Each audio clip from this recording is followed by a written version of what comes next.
গত কয়েকদিন ধরে পাকিস্তানের সাথে পাল্টাপাল্টি রক্তক্ষয়ী হামলা চলে আফগানিস্তানের। এর রেশ কাটতে না কাটতেই গত সপ্তাহের শেষের দিকে সংযুক্ত আরব আমিরাতের দুবাইয়ে একান্ত বৈঠক করেন ভারতের পররাষ্ট্র সচিব বিক্রম মিশ্রি ও তালেবান সরকারের পররাষ্ট্রমন্ত্রী আমির খান মুত্তাকি। 2021 সালে তালেবান আফগানিস্তানে ক্ষমতায় আসার পর এটাই দুদেশের মধ্যে সর্বোচ্চ পর্যায়ের বৈঠক শেষে আমির খান মুত্তাকি ভারতকে গুরুত্বপূর্ণ আঞ্চলিক অর্থনৈতিক অংশীদার হিসেবে অভিহিত করেন।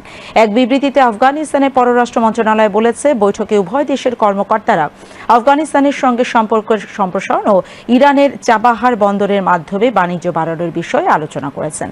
ভারত তার প্রতিদ্বন্দ্বী পাকিস্তানের করাচি এবং গোয়াদর বন্দরকে পাশ কাটিয়ে পণ্য পরিবহনের জন্য চাবাহার বন্দরের উন্নয়নে কাজ করছে।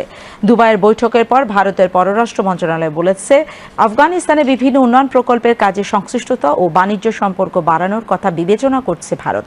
যদিও আফগানিস্তানে তালেবান নেতৃত্বাধীন প্রশাসনকে ভারত সহ বিশ্বের কোনো দেশে এখন পর্যন্ত আনুষ্ঠানিকভাবে স্বীকৃতি দেয়নি, তারপরও বাণিজ্য, দাতব্য সহায়তা, চিকিৎসা ব্যবস্থার সুবিধায় কাবুলে একটি ছোট মিশন পরিচালনা করছে ভারত।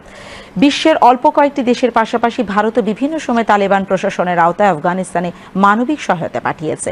চীন, রাশিয়া সহ আঞ্চলিক ক্রীড়ানকরা আফগানিস্তানে বাণিজ্য ও বিনিয়োগ বাড়াতে ইচ্ছুক বলে ইঙ্গিত দিয়েছে। তালেবানের প্রশাসনের সঙ্গে দিল্লির এই বৈঠক পাকিস্তানকে নাড়িয়ে দিতে পারে। উভয় দেশের সঙ্গে সীমান্ত রয়েছে পাকিস্তানের এবং অতীতে ভারতের বিরুদ্ধে 3 বার যুদ্ধ করেছে ইসলামাবাদ।